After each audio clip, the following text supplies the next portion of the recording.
Good morning, students. In previous lecture, we have discussed the introductory part of Unit First, and today this is our second lecture. And in the second lecture, we will discuss about the mechanism of solute-solvent interaction and the ideal parameters of solubility. Now we start the mechanism of solute and solvent interaction. In solute and solvent interaction, most suitable solvents is selected on the basis of principle of like dissolve like. Like dissolve likes means अगर आपका solute polar है और वो आपका solvent polar है तो वो साथ में क्या हो जाएंगे, डिजोल्व हो जाएंगे. लेकिन आपका अगर सॉल्यूट पोलर है और आपका सॉल्वेंट नॉन पोलर है तो वो डिजोल्व नहीं होते. इसीलिए इसमें सबसे प्राइमरी जो चीज बोली हुई है वो बोली है लाइक डिजोल्व लाइक. क्योंकि कभी भी अगर हम सॉल्वेंट का सिलेक्शन बहुत इंपॉर्टेंट है. सॉल्यूट तो आप जैसे एग्जाम्पल मैं बताती हूँ आपको बार बार, पैरासिटामोल और भी आपके डाइक्लोफेनेक जितने भी पे अगर आप ऐड करते हो तो उसमें आपको सॉल्वेंट का सिलेक्शन बहुत जरूरी है कि आप सॉल्वेंट कैसा ले रहे हो, कि वो सॉल्वेंट ऐसा है जो आपके सॉल्यूट से क्या हो जाए, डिजोल्व हो जाए. इसीलिए बोलते हैं फर्स्टली कि like dissolve like. Second point आपका है the solubility of the solute in the solvent depends on the nature of the solvent. यहां पर भी वही चीज इसने बोल दी है फिर से, nature of the solvent.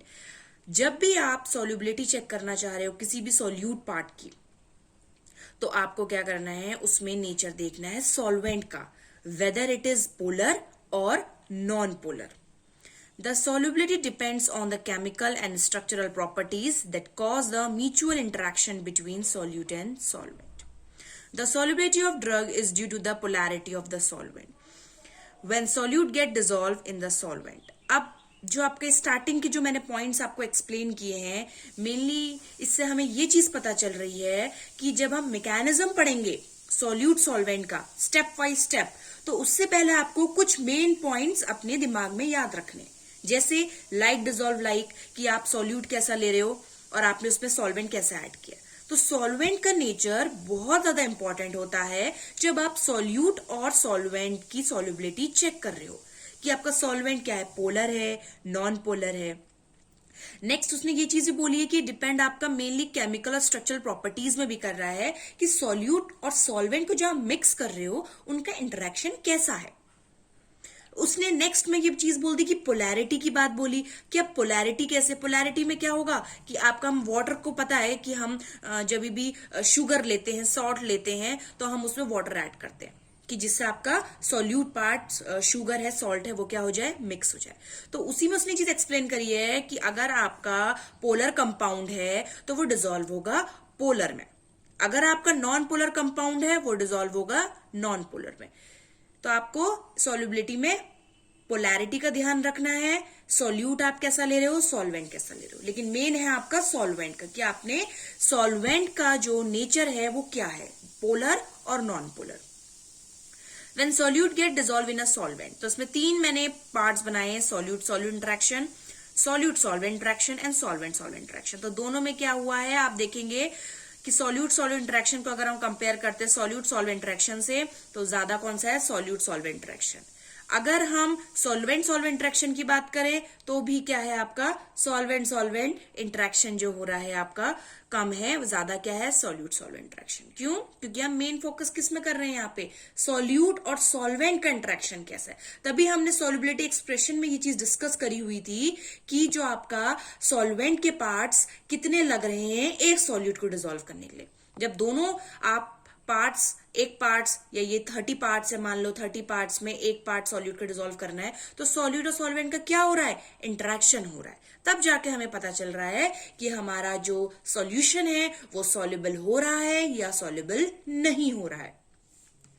When favorable interaction take place between solute and solvent, then solute get dissolved in a solvent. ये तो एक ऑब्वियस पॉइंट है कि जब भी अगर आप इंटरेक्शन करवा रहे हो सॉल्यूट और सॉल्वेंट का, तो वही चीज होती है कि सॉल्यूट आपका कहाँ डिसॉल्व हो जाता है, आपके सॉल्वेंट में. अब हम स्टेप बाय स्टेप चीजें देखेंगे मैकेनिज्म की. मैकेनिज्म इन्वॉल्व्स इन अ 3 स्टेप. अब 3 स्टेप पे सबसे पहला क्या बोला है, detachment of solute from bulk form. तो इसने क्या किया आपका, इसने आपके यहां पे क्या कर दिए, बहुत सारे सॉल्यूट फॉर्म कर दिए. मान लिया ये हमारा क्या हो गया है, सॉल्यूट हो गया. यहां पर इसने बताया सॉल्यूट हमने किस में ले लिया, बल्क में लिया, तो सॉल्यूट फॉर्म हमने ले लिया बल्क फॉर्म में। उसके बाद उसने क्या बोला है, नेक्स्ट स्टेप में क्या हुआ आपका, जब सॉल्यूट बल्क फॉर्म में लिया आपने, तो यहां पर क्या हुआ, इसने बोला है बल्क फॉर्म से एक सॉल्यूट क्या हो गया, डिटैच हो गया, सेपरेट हो गया। तो यहां क्या है आपके, सपोज ये आपके मॉलिक्यूल्स है सॉल्यूट के, और याला सॉल्यूट का जो मॉलिक्यूल्स है वो क्या हो गया, डिटैच हो गया। ये भी सॉल्यूट था, ये आपका बल्क फॉर्म में सॉल्यूट था। उसके बाद जो बल्क फॉर्म वाला सॉल्यूट है उसमें से क्या हुआ आपका, एक सॉल्यूट पार्टिकल्स क्या हो गया, डिटैच हो गया। Detachment of solute molecules from the bulk या from the bulk form of solute. तो फर्स्ट स्टेप में हमने क्या देखा है, detachment of solute from bulk form. तो बल्क फॉर्म के सॉल्यूट्स थे, उससे क्या हुआ आपका, एक सॉल्यूट पार्टिकल क्या हो गया, या एक सॉल्यूट मॉलिक्यूल्स क्या हो गया, डिटैच हो गया। नेक्स्ट होता है formation of vacant site in solvent. पहले तो हमने सॉल्यूट का पार्ट देख लिया, अब हमने देखना है सॉल्वेंट का। सॉल्वेंट में क्या बोला उसने, फॉर्मेशन ऑफ वैकेंट साइट। आपको सॉल्वेंट की क्या करनी है, जो फॉर्मेशन हुआ है उसमें से एक साइड क्या कर देनी है, वैकेंट कर देनी है। इट मींस पहला हो गया सॉल्यूट का काम, सेकंड है सॉल्वेंट का काम। तो सपोज ये आपके मॉलिक्यूल्स हैं सॉल्वेंट के, ये सॉल्वेंट के मॉलिक्यूल्स थे। अब उसने क्या किया है, उसने एक साइड क्या कर दी आपकी, वैकेंट कर दी।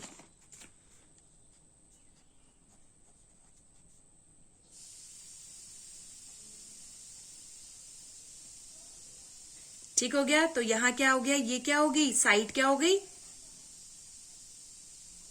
वैकेंट साइड हो गई। तो यहां क्या बोला उसने, formation of vacant site in solvent. तो यहां पर हमने सॉल्वेंट देखा, उसके बाद सॉल्वेंट क्या हो गया, वैकेंट साइट हो गई, और ये सॉल्वेंट का पार्टिकल्स कहां हो गया आपका, फ्री कर दिया, प्लस एक पार्टिकल आपका क्या हो गया, सॉल्वेंट का फ्री हो गया। तो फर्स्ट स्टेप तो आपका क्या हो गया, सॉल्यूट मॉलिक्यूल्स का डिटैचमेंट। सॉल्यूट था बल्क फॉर्म में, सॉल्यूट बल्क फॉर्म में था, उसके बाद क्या हुआ, इसमें से एक मॉलिक्यूल्स क्या हो गया आपका, डिटैच हो गया। डिटैच हो गया तो क्या हो गई आपका, बल्क फॉर्म से सॉल्यूट मॉलिक्यूल आपका हट गया, सेपरेट आउट हो गया। सेकेंड क्या बोला उसने, फॉर्मेशन ऑफ वैकेंट साइट। अब उसने क्या किया, सॉल्वेंट के मॉलिक्यूल्स बनाए और उसने यहां पर से एक सॉल्वेंट का मॉलिक्यूल्स फ्री कर दिया, और यहां पर एक क्या हो गई, स्पेस खाली हो गई, एक वैकेंट स्पेस खाली हो गई। In third step, insertion of detach solutes molecule in a vacant site of solvent. अब हमने सेकेंड स्टेप्स जो देखे, दो स्टार्टिंग के सेकेंड, फर्स्ट और सेकेंड स्टेप, उसमें क्या देखा था हमने कि हमारा जो सॉल्यूट था बल्क फॉर्म में, उससे हमने क्या करा, एक सॉल्यूट का पार्टिकल हटा दिया, डिटैच कर दिया। सेकंड में हमने क्या देखा कि हमने सॉल्वेंट के मॉलिक्यूल में से एक जो ये वाला पार्ट था उसको क्या कर दिया, हटा दिया, फ्री कर दिया, जिससे हमने यहां क्या कर दी, एक वैकेंट स्पेस खाली कर दी है। अब ये वैकेंट स्पेस खाली करी है, यहां एक सॉल्यूट को, इस बल्क फॉर्म के सॉल्यूट से एक सॉल्यूट को हटा दिया। अब ऑब्वियस है थर्ड स्टेप आपका क्या है, insertion of detach solute molecule in vacant side of the solvent. ये इसी से पढ़ के पता चल रहा है कि ये जो सॉल्यूट पार्ट था ये यहां जाके क्या हो जाएगा, अटैच हो जाएगा। तभी तो सॉल्यूट और सॉल्वेंट का इंटरेक्शन देखेंगे कैसा हो रहा है। तभी हमने स्टार्टिंग के पहले दो स्टेप्स पढ़े कि कैसे सॉल्यूट मॉलिक्यूल्स एक डिटैच हो रहा है और कैसे सॉल्वेंट मॉलिक्यूल्स में से एक मॉलिक्यूल्स फ्री हो जा रहा है और यहां पर एक वैकेंट स्पेस खाली हो जा रही है। तो थर्ड स्टेप अगर हम देखते हैं, थर्ड स्टेप में आपने देखा, यहां पर डायग्राम मैंने बनाया हुआ है, इसमें हमने वैकेंट स्पेस खाली कर दी है। वैकेंट स्पेस खाली करने से आपका ये सॉल्वेंट पार्ट आ गया, आप देख रहे हैं। सेकंड क्या है, ये सॉल्यूट पार्टिकल जो हमने बल्क फॉर्म से अलग करा था, डिटैच किया था, वो वाला सॉल्यूट है। अब क्या करा हमने, उसके बाद हमारे ये सॉल्वेंट मॉलिक्यूल्स आए। अब ये जो एक वैकेंट स्पेस खाली थी, इसमें आ गया एक सॉल्यूट मॉलिक्यूल्स जो आपका क्या था, डिटैच करा हुआ था। वो डिटैच सॉल्यूट पार्टिकल इस सॉल्वेंट के बीच में आके क्या हो गया, अटैच हो गया। इसीलिए यहां पर लिखा हुआ है solvent with embedded solute molecule. तो आपके ये क्या थे, 3 स्टेप्स थे और 3 स्टेप्स को हमने as a mechanism of solute solvent interaction देखा। तो यहां से क्या हो गया, सॉल्यूट बीच में और यहां क्या लग गए, पार्ट्स लग गए। तो इसी को अगर आप लोग इसको रिलेट करते हो किससे, सॉल्युबिलिटी एक्सप्रेशन से, तो यहां क्या पता चल रहा है, एक सॉल्यूट पार्टिकल्स जो है आपका वो कितने पार्ट्स ऑफ सॉल्वेंट से अटैच है, 1 2 3 4 5 6 7 8 आप कह सकते हो। वहां पर हमने क्या देखा था, less than 1 it is easily soluble, 1 to 10 parts, 30 to 100 parts, इस तरीके से हमने पार्ट्स देखे थे। तो यहां भी आप कह सकते हो एक सॉल्यूट पार्ट्स के चारों तरफ क्या है, बहुत सारे सॉल्वेंट्स के पार्ट्स है। तो आप देख सकते हो, आप इसको फ्रीली सॉल्युबल, सॉल्युबल, स्प्रैंकली सॉल्युबल, जो आपको कहना आप बोल सकते हो। बस हमने यहां पर ये चीज आइडेंटिफाई कर दी है कि हमारा मैकेनिज्म क्या है सॉल्यूट सॉल्वेंट इंटरेक्शन का। और उसी में मैंने आपको कुछ अलग तरीके से भी मैकेनिज्म है कि आप किस तरीके से मैकेनिज्म को बोल सकते हो। जैसे फर्स्ट स्टेप है cleavage of solute solute intermolecular bonds. हमने क्या करा, सॉल्यूट सेम चीज है, सॉल्यूट का बल्क फॉर्म था, उसमें से हमने सॉल्यूट को क्लीवेज हटा दिया, सेपरेट आउट कर दिया। Cleavage of solvent solvent intermolecular bonds, यहां पर से हमने सॉल्वेंट के पार्टिकल्स में से एक सॉल्वेंट को फ्री कर दिया और वैकेंट स्पेस खाली कर दी है। Formation of a cavity in solvent phase two accommodate the solute molecules, वो स्पेस क्यों खाली किया हमने, वहां हम सॉल्यूट के पार्टिकल्स को एकोमोडेट करेंगे।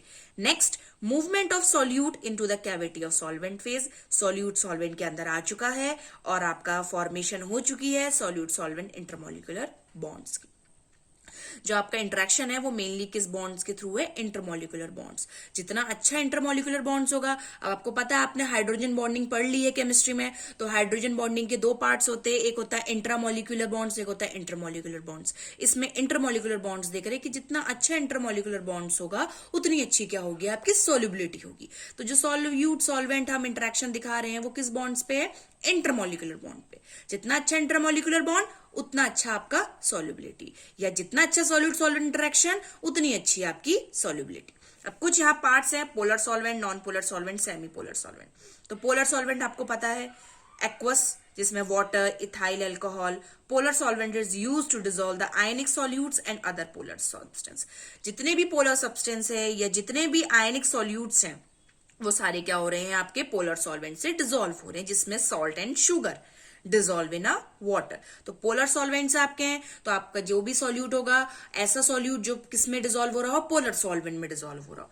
ऐसा सॉल्यूट आपका जो किसमें डिसॉल्व हो रहा हो, नॉन पोलर सॉल्वेंट में, जिसमें नॉन पोलर सॉल्वेंट्स क्या होते हैं, dissolve in a non polar substances, जिसमें नैप्थलीन है जो डिसॉल्व हो रहा है किसमें, बेंजीन में। इट मीन्स आपका सॉल्यूट एक ऐसा नॉन पोलर होगा जो नॉन पोलर सॉल्वेंट में क्या हो रहा है, डिसॉल्व हो रहा है। लास्ट होता है आपका सेमी पोलर सॉल्वेंट।